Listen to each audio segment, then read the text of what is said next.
Hi everyone, it's Alex King here at Sestry Capital Research. Thanks to everyone for joining us today. We're going to be talking today about how to use machine learning algorithms in your trading and investing. We've been hosting and selling algorithmic services here at Sestrian for about 18 months now with great success. Success in two ways. First of all, the algos we've hosted have performed really well across multiple strategies. And secondly, they're becoming an extremely popular service line for our business.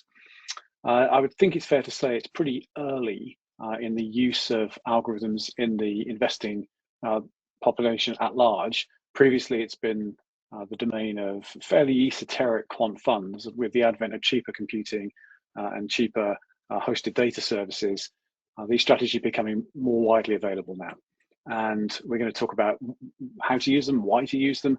And I'm delighted to be joined today by Jay Urbane and Yumin Zhu, the two developers who write and host and produce the algorithmic services that we use. So I'll introduce those guys later. First of all, I'm just going to flip through a few slides right here. So a brief word about disclaimer. I won't read the whole thing out. It's on your screen. In essence, nothing you're about to hear should be taken as investment advice in any way. And if you watch the recording, you can read the disclaimer in full at your leisure. But in short, nothing you're about to hear constitutes any kind of investment advice. Okay, why don't we start with, why trading is so difficult? And the answer is because we're human. So you have a famous meme on your screen, the bell curve meme, where on the left-hand side you have the simpleton who thinks about very few things, and on the right-hand side you have the monk who thinks about very few things, and very often they come up with the same conclusion. In the middle is most of us, the midwit, and most of us are, not stupid, quite sensible, pretty good analysts. We spend all of our time searching out as much information as we can find, and we take in too much information. We can't focus on it. We can't process it, and we can't filter it properly. So most of us subscribe to multiple information services. Even if you try to avoid the financial news like I do, you can't completely avoid it. So Bloomberg is hammering away at you somewhere. CNBC is trying to get into your brain somewhere. So Twitter, you'll have Discord or Substack services or whatever it might be, all of which are sort of buzzing away in the background. And it's very, very, very hard as a human, no matter how focused and how dedicated you are, to focus. And that's true whether you are running LP's money in the office, whether you're running client money as an RIA, or whether you're running your own money. Every which way, there's all manner of distractions. And it's the distraction that makes trading difficult. We're all of us in a quiet room, pretty good analysts, but put us in a situation of stress and emotion, and our decision-making is not so good, most of us. Algorithms per se are an extremely useful tool, in my opinion. Now, of course, the algorithm has to be good quality, has to be fit for purpose and all of that. But as regards why use algorithms at all, it's very simple in my view. And it comes back again to focus. Most of us are a bit like Russell Crowe in The Beautiful Mind here on the left-hand side, which is, again, we've got this fire hose of information and we end up in some form of paralysis, which is, we can't make a good decision or a sensible decision. We end up being fearful at lows, euphoric at highs. We know we should do the opposite. We know we should make simple decisions on simple numbers, but we find it hard. Algorithms, though, written correctly, don't find any of that hard, because in the creation of them, the information flows they have is limited and defined, and they don't know any circumstances beyond the core as to what they're dealing with. So if you look at the algorithmic services we offer, let's say the one that focuses on the S&P, it doesn't know what the S&P is. It just knows that it's a string of data. It doesn't know that it constitutes 500 companies.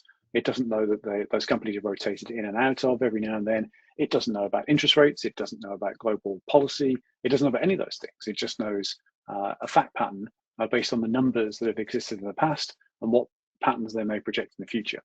Similarly, if you look at our crypto algorithms, they don't know about Bitcoin concentration. They don't know who Michael Saylor is. They don't know about digital asset treasury company demand for Ether. They don't know about tokenization. None of that stuff distracts them. They just know about a stream of numbers. They just know about how to learn a pattern and how to try to project a pattern with some accuracy.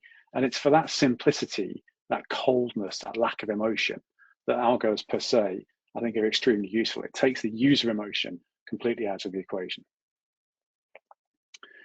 a number of different ways that one can use algorithms in your work.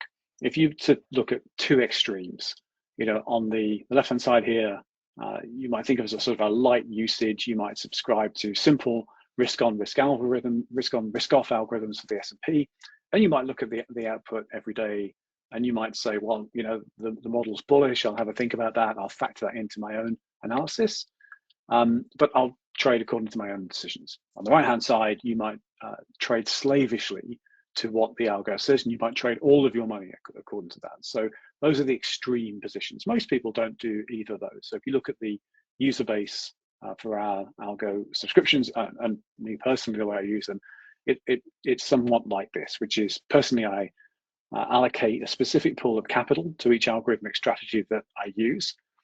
And I trade the algo as the algo intends. Now, I have the benefit of knowing the two guys who developed these very well. I haven't written the algorithms myself, but I've had some involvement in their creation. I understand the parameters with which they were developed. I understand what success looks like for those algorithms. And I understand what it looks like if and when they start to go off the rails, which they haven't so far. But if they do in the future, I'll probably spot it. And therefore, I trust them. And so for me, for each algorithmic strategy, I've allocated a pool of capital. I trade the algorithm exactly as printed. I don't try and outthink it. I sometimes try to guess what it's going to say at the end of the day or the start of the day, depending on when the signal is printed, but I don't try and outthink it. I don't try and beat the algorithm, and I keep an eye on how it performs. And if it's performing well, I might increase capital allocation to that strategy. That's been the case so far. And if it starts to not perform well, and again, so far that hasn't happened, but at some point it probably will, no doubt, then I would start to reduce allocation to it. So in other words, I use the algos as designed, and if they work, that's great, do more of that. And if they stop working, do less of that, just like you would any trading strategy. I'm going to introduce you now to the two super smart folks at Cestrium that write our algo services. We have two families of services, and each are based on a sort of core algo from each developer. So the family of services that Jay runs is called the Signalflow AI family, and Yimin runs a family of services called YX Insights. Each of them has a core algo, and they've used that to develop multiple strategies off of the core. So I'm going to hand over to Jay first, who's going to flip us through a few slides and talk us through the Signalflow family of services. Jay, I'm going to make you presenter right now. I'm also, by the way, going to turn mics on right now. And so if we have questions, comments, anything along the way, you can either shout into the system, or if you prefer, you can use the chat or the comment function here in the webinar platform. So let me just make Jay a presenter right now. Okay, can you, okay. I think we're all set, right? Yeah, we're set. Yeah, hi, my name is Jay Urbane. So the basic idea of Signalflow was to avoid drawdowns in the stock market. I also do some algorithmic trading. And one thing that's become apparent to me is if you understand the state of the market, you can apply the appropriate strategy. So, some strategies work great in normal uptrending type markets, and other strategies don't. So one of the easiest ways to improve performance is to reduce dropdowns, and then also if we know what state the market is in, we can do a better job picking a strategy. Okay. So the goals of this model development were to maintain a Sharpe ratio of at least 1. I think SPY is something like 0.61. And basically, SPY is basically the excess return over the risk-free rate, standard normalized by the standard deviation. But it allows you to compare risk-adjusted return with one asset with another. Okay, so the idea then was to maintain a Sharpe ratio of at least 1, and then from that maximize the cumulative return. Okay, so we have an underlying risk model. We call it the Signalflow model, and then based on the state of the market, we can apply a strategy on top of that model. So Signalflow is basically a generative machine learning model. So it actually models all of the data, uses multiple data sources, tries to understand how these different data sources relate, and learns multiple states that we boil down into risk on, risk off, okay, based on its past behavior. So it's actually a very similar concept to a language model. So language models are fitted on many repositories of text, and basically they look at a sentence, and from that sentence they try to predict, well, what is the next word? Okay, so we try to predict, given the market data that we've seen, we then try to predict what is the current state, and then what would be the next state. Okay, and we try to boil it down to risk on, risk off. And then if the model is in, so we build these models for each possible asset that we could invest in. And then if we have different strategies we apply, and if there's more than one asset, we apply a relative strength model to that. Okay. And here's the basic idea. So these blue dots this is over 6 years. So the blue dots is when the signal flow model was risk on, and the red dots are when the model was risk off. And so, it's not perfect. It's a probabilistic type model, but it kind of gets us away from these nasty drawdowns that we had for like COVID. And I know trading wise, I had the spring of 2022 was really rough time. I think this was August of 2024, and this was Liberation Day. So did we avoid everything? No, but we avoided a lot of the drawdown.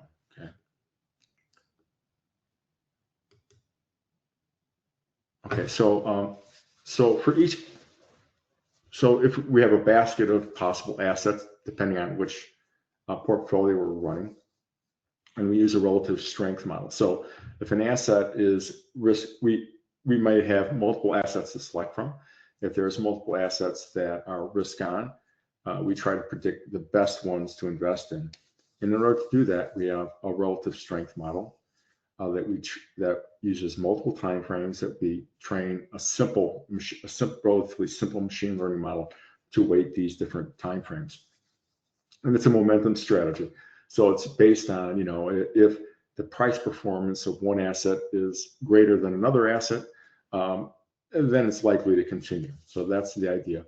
But there's a lot of empirical research to support that momentum type approach. And so we kind of put these two things together. Okay, so we have these different strategies. We have one we just call SPY signal flow. So basically, if the signal flow model for SPY is risk on, you invest in SPY. If it's risk off, you invest in cash or some kind of cash equivalent.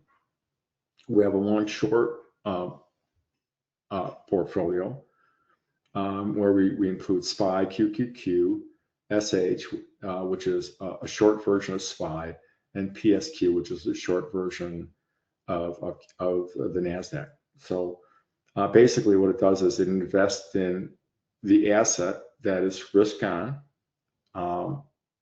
and has the highest relative strength, okay, from the relative strength model. Okay, we have one for bonds, for different maturity of bonds. Our most popular is, I think, the growth strategy. So basically, we invest in the top 3 growth ETFs, okay, provided their underlying risk model is on and their relative strength model is in the top 3, okay. And then we have a sector portfolio, like that, okay. And then these are the kind of outputs we provide every day for all the different portfolios. So it tells you what the market is, which is for us would be SPY, and then whether or not each of these ETFs asset model is risk on or risk off.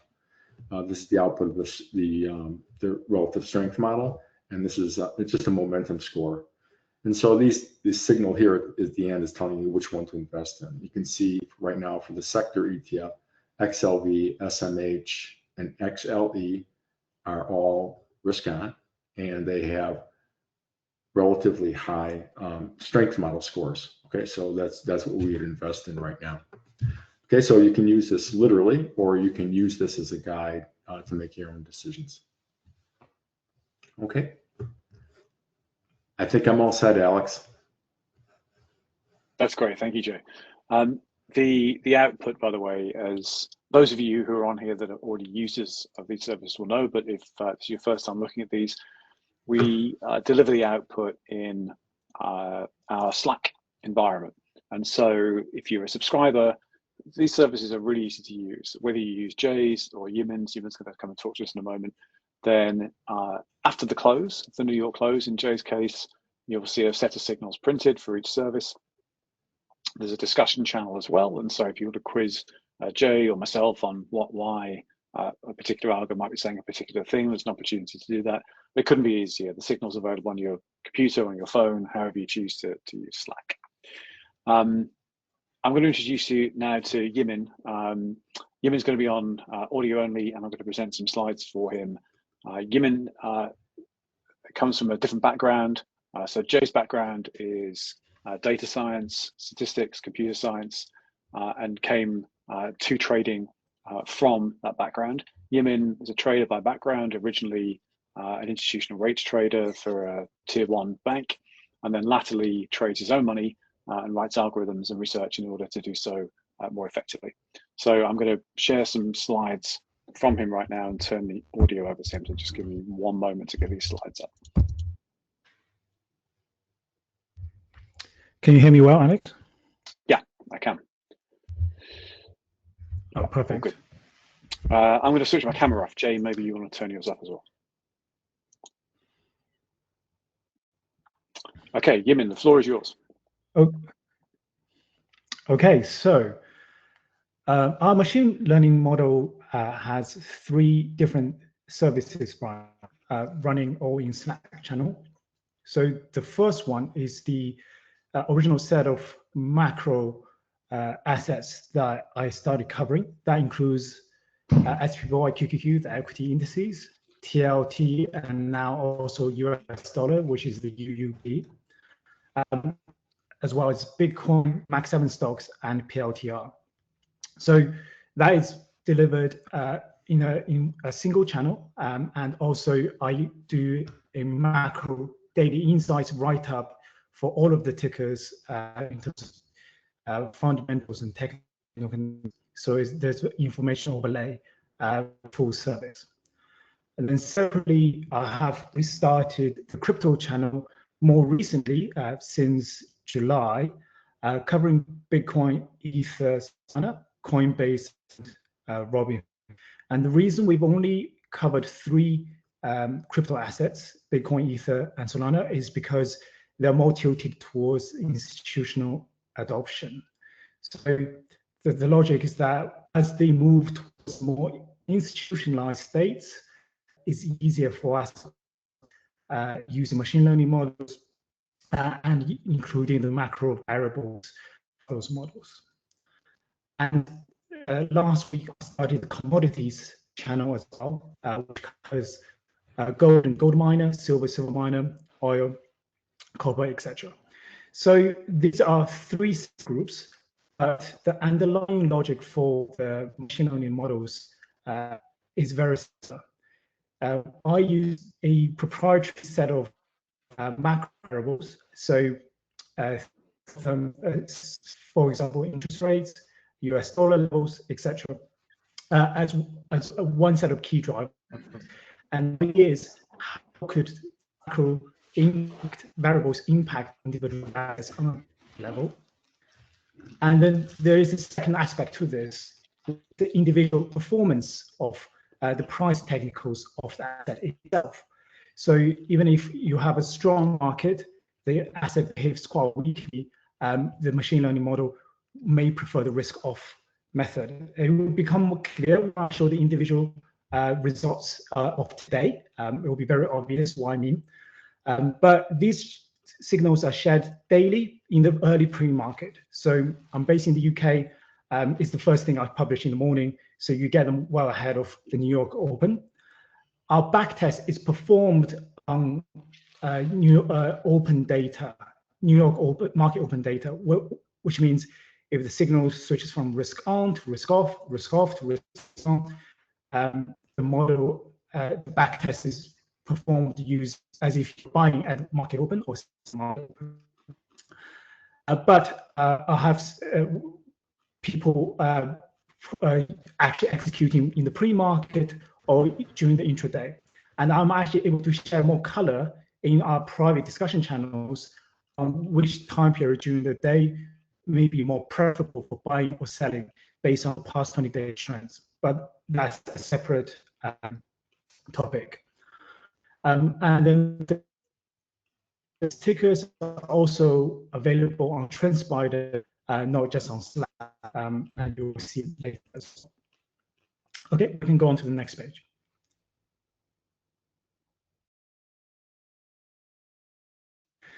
So this is today's macro signal. We cover again SPY, Bitcoin, on 7 stock, PLTR, US dollar. And all we do is we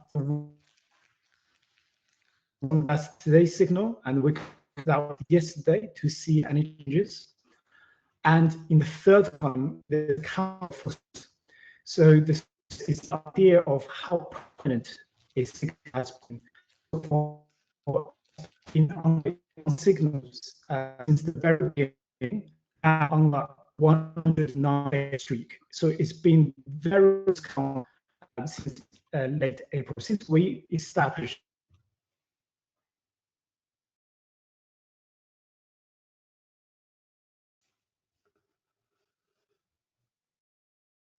We may have lost Yumin on audio.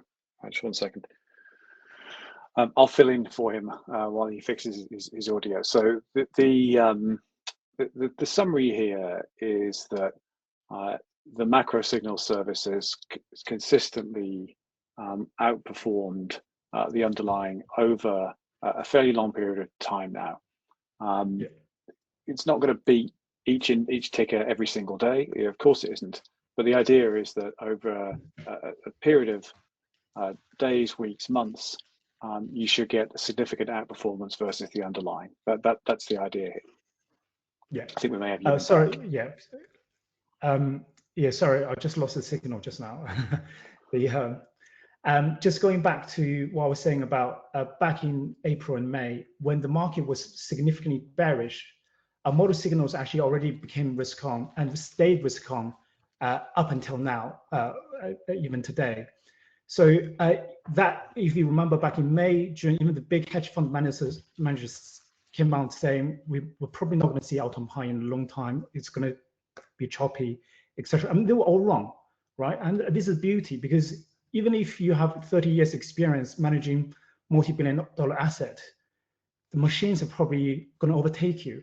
And the reason they are doing, machines are becoming better than human is because the market is getting so complex and dynamic. The relationships between the assets change all the time. But with my machine learning model, the model actually adjusts for this dynamic and assesses the ever-changing relationship in the near term. So it's not holding on to the preconceptions that you've developed from, your trading success from 2 or 3 years ago or 10 years ago. It's looking at the latest pattern in the more recent period. And that's why it's much more agile than a human trader can be. And that challenge of the global complexity is nobody's fault. So I think Alex presented this chart at the beginning where there's so much information overflow. But just on top of that, even if you absorb the perfect information in the human mind, it is actually, because the relationship changes so much and so complex, it's very difficult to digest it anyway. So that's why we use machines to do this type of analysis for us. And we can just go on to the crypto one now as well.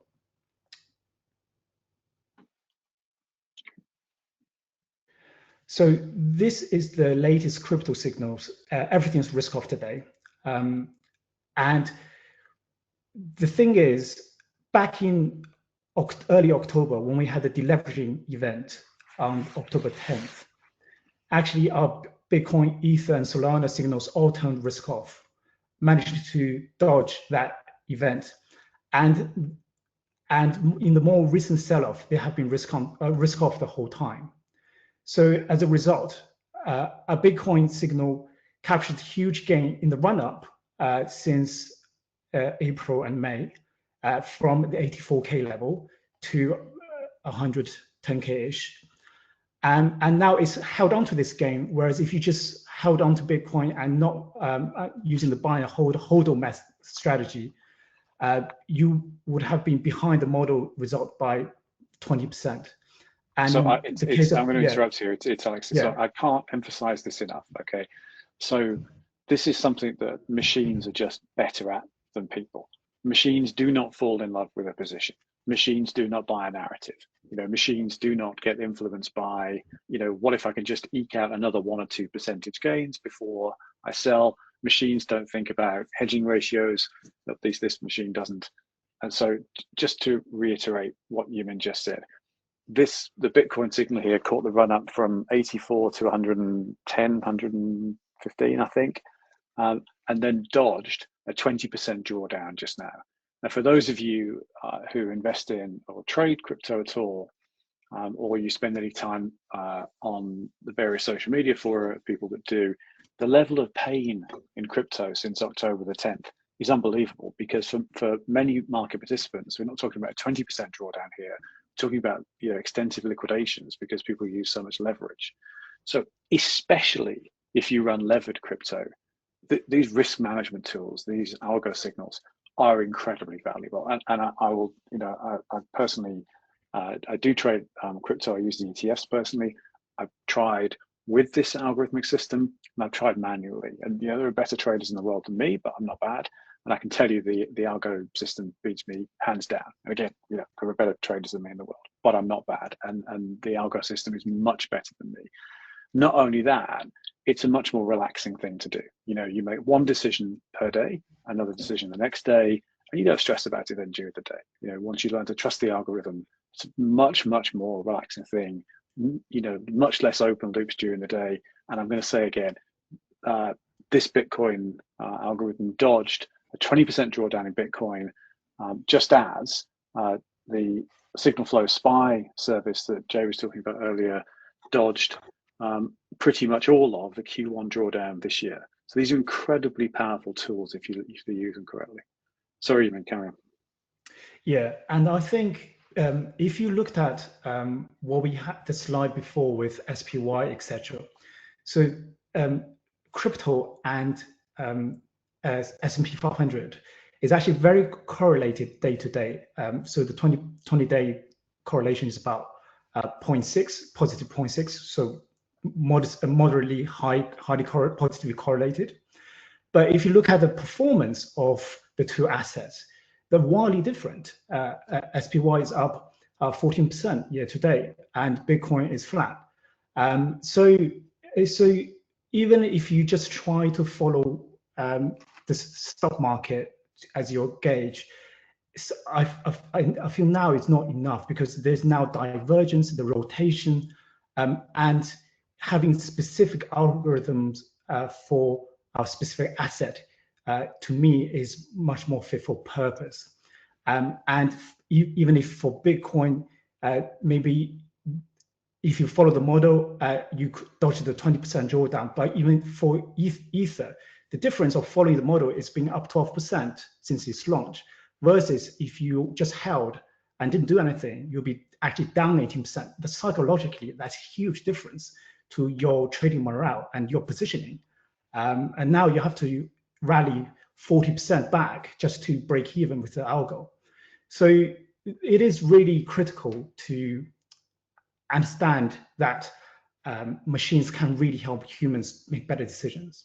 So now we go on to the final commodities page. Oh, so actually, yeah, so just this page is a good example. So this is actually the visualization of the Ethereum model signals to show you where we want to risk off. So first, beginning of October, and then more recently, and therefore we've dodged completely the drawdown from around 4K level to now. Okay. So this is risk off here, is that right? Yeah, so the zero is the risk off, and the purple line is the moving average.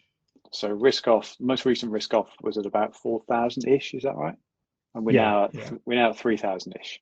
So that's a huge drawdown to have avoided financially, but as Eamon says, also psychologically, which is, if you're out here, okay, you didn't sell right at the top. That's normal with these models. They generally roll over a bit, sense some weakness and get out. But you have all your capital from back at 4,000. You have your emotional capital intact.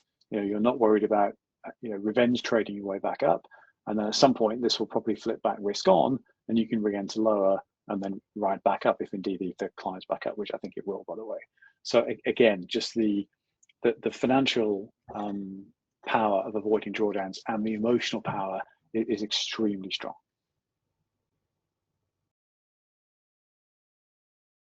And finally, this is just the set of commodity signals I have offered, started offering more recently. So this is just a flavor of what we have today. So for majority of the assets we cover, we are still on the risk on mode, but for the gold miner and silver miners, it's been on risk off, and oil has been risk off for a while now, actually. And I think that actually aligns with my other technical and fundamental analysis on oil at the same time. So it does actually help my own analysis on using the other tools too. And if I can just go to the summary slide on the key points. So how do you follow my models? So the model is built for the person using it to follow it literally. What I mean by that is, if the model goes risk on, literally buy at the market open, and then when it goes risk off, and sell at the market open the next day, on the same day when the model signal is out. And our back test is done using that logic, and it has performed well. But for someone who's more swing trading oriented or longer term driven, you could start watching the secondary signals to see how permanent a signal has been. So if a risk-off signal has been on for 5 days, that shows that, okay, there's probably something there, even if you're skeptical of the machine. Or if 6 out of the past 10 days has been risk-off, it's probably time to get cautious and starting to raising some cash, etc., reducing the positioning. And I have found the model signals incredibly helpful in my combining it with my technical analysis and just swing trade ideas as well. Because with swing trading, there is a tendency to buy at support levels, i.e. you want to buy low. But that usually happens when the market is setting off into a decline. And when the broader market sells off, what tends to happen is that you buy low and it immediately tanks even further, and you are in the red straight away, and you're waiting for it to recover, or you get stopped out if you have a stop. Whereas the model kind of avoids that sell-off period and tries to catch the rebound. And in a way, you're trading off the initial bottom catching heroic calls of the bottom 5%, but you are getting more certainty of the risk on mode when it bounces. So in that way, your volatility, your drawdown, would likely be smaller, and it helps you to ride the winner longer. So if we are in an established long-term uptrend, like Bitcoin was between April and August, then you could use the model signal as a trading stop even. So there is a innate tendency to say, oh, it's gone up 30%, it can't go up anymore. It's reached this level of wave 3. Surely it's reaching a top. But actually, the model ignores all of that noise and says, let's not act until we think it's risk off. And that's probably a much more calmer way of trading. And you're not second guessing, you don't have the FOMO, and you're not trying to if you sold too early and you're thinking, oh God, it's gapped up again, how should I get back in? I'm just waiting for the fall now. So that sort of psychology can be really toxic for a trader. So the model would really help you calm your mind and ease into positions and out of it. Yeah, I can second that. So it's Alex. Yeah. So again, for both these algorithmic families, Bitcoin from Yumin on the way up, and gold actually in the signal flow growth strategy, I've enjoyed big runs up in those, and I can tell you for a fact that the model held, and therefore I held far longer than I would have done by using any form of technical analysis or reading the news or any of that sort of stuff, or just my own worry about losing profit or slipping back into loss or reducing profit.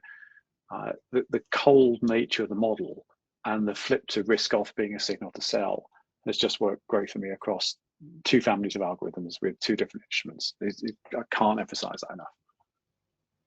Thank you. And finally, I think the models, there is a secondary effect of using the models. The models, because I run multiple channels, but even in the macro channel, there is a variety of assets, the stocks, bonds, crypto, and individual Max 7s. You can really start to understand the cross-asset dynamics where the indices can continue really strongly, but the individual stocks might be rotated in and out of. Big example, Meta recently, before the earnings, when we had a pullback, the model was actually already risk off. And I thought to myself, okay, maybe this dip is a wait for dip, and the broader, SPY is still going strongly. Maybe it's not too risky to buy. But we had a sell-off after the earnings, which made the price even more attractive. But since that one-day gap down, it's down another 10%, and the model has been risk-off this whole time.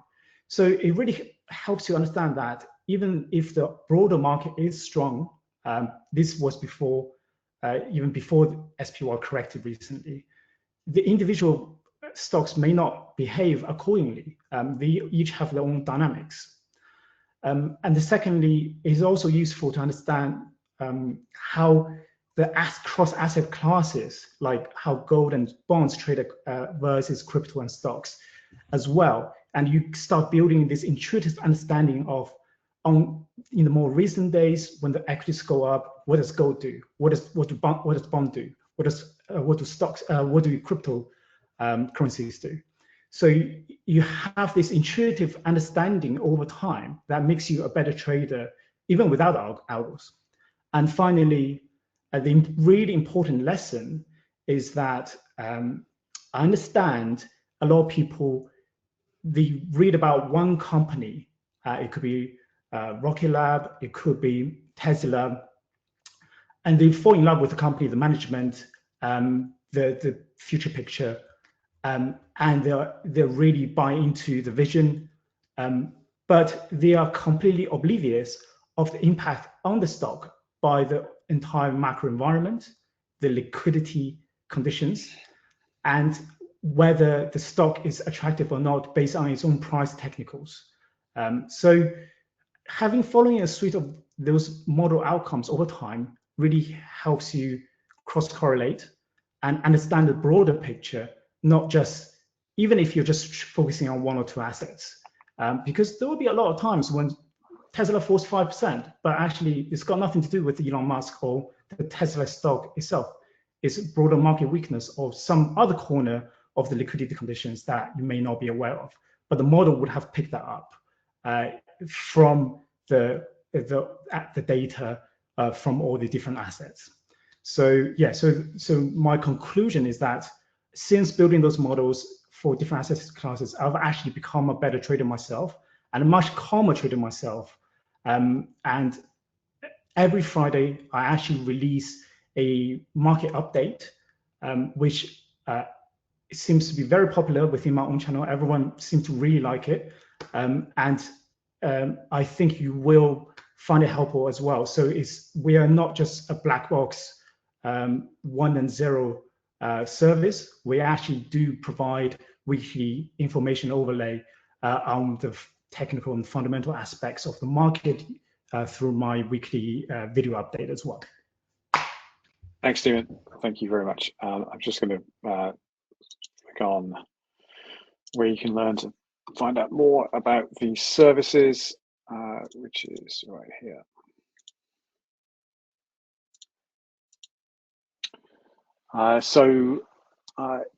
If you subscribe to any of these services right now and you'd like to add on to them, or you've yet to do so, a couple of places to find us. So our website, cestriancapitalresearch.com, find us on X at Cestrian Inc., or email minerva@cestriancapital.com, and just reach out with any questions you might have about any of those services. If we have any questions from anybody who's live on the webinar right now, please have at it. We're aware that that's a lot of information that we've walked you through, a lot to digest. So if we have stunned silence, that's okay.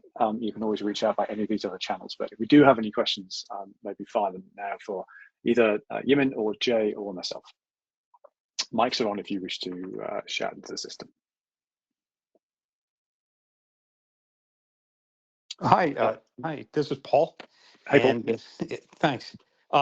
Subscribe to both Jay and Yimin and love them both. Yimin, love the videos.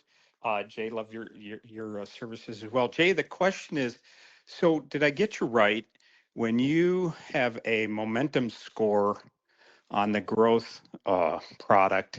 Is that momentum score an AI-driven score or one of the simple technical analysis things you can find in TrendSpider?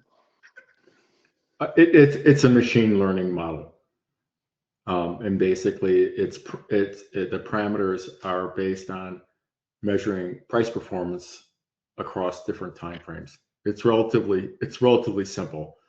The signal flow risk model, that's more complicated. It's a whole generative model. Okay, I like it. So yeah. Good. So the number you generate, so you actually got two machine learning things going on. Yeah. They're relative. You know, I researched many different strategies to layer on top of there, and relative strength. You know, there's a lot of empirical and academic research to back up that style of momentum investing, and it works particularly well if you're in an uptrending market, right? You know what I mean? A stable uptrending market. So if you kind of couple them together, I think that works pretty well. The other thing is with a portfolio like the growth portfolio or the sector portfolio, there's a number of ETFs in each one of them. So let's say even if the risk model is wrong on one of the ETFs and says, oh, it's risk off, it's being a little too conservative, it'll just pick up another ETF that is risk on that probably has about the same performance. So you know, do each of the models know the values provided to the other? No. Okay. No, I have some things in development that do, but the current model, no. Okay. So I actually use this. I kind of use this for other trading applications as well that don't use relative strength. Yeah. Yeah, you can almost think of almost any algorithmic trading strategy. If you know what state the market is in, you can pick a better strategy. All right. Thanks, Jay, and thanks, Yimin. Well, thank you. Thank you for your time. And thanks for subscribing. Thank you. Anyone else, folks, before we finish up?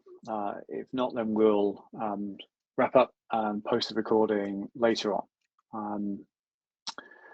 Okay, well, look, for me, a big thank you to Jay and to Yimin, one for coming on this today, but also for developing such tremendously powerful services. I'm extremely proud that we get to host them. I trade these services myself using my own capital. I'm delighted that we get to host services and sell them. And if you're at all interested, I would encourage you to come take a look at the website, come and talk to us. And absolutely no doubt that this approach to trading is going to continue to proliferate. I believe we're very, very early. The power of these algorithms that you can buy for relatively small sums is as good as or exceeds those that are available in high-end quantitative hedge funds. Very recently, this sort of power would cost extraordinary amounts of computing budget, extraordinary amounts of analyst budget, and I'm very proud that we can offer this now at these sorts of prices. So if you have any further questions, reach out, website, Twitter, email. Thanks again for joining us today. And if you're watching this by video, again, reach out anytime. Thank you, everyone. Thanks, Jay. Thanks, Yimin. Talk to you all soon. Thank you. Very much.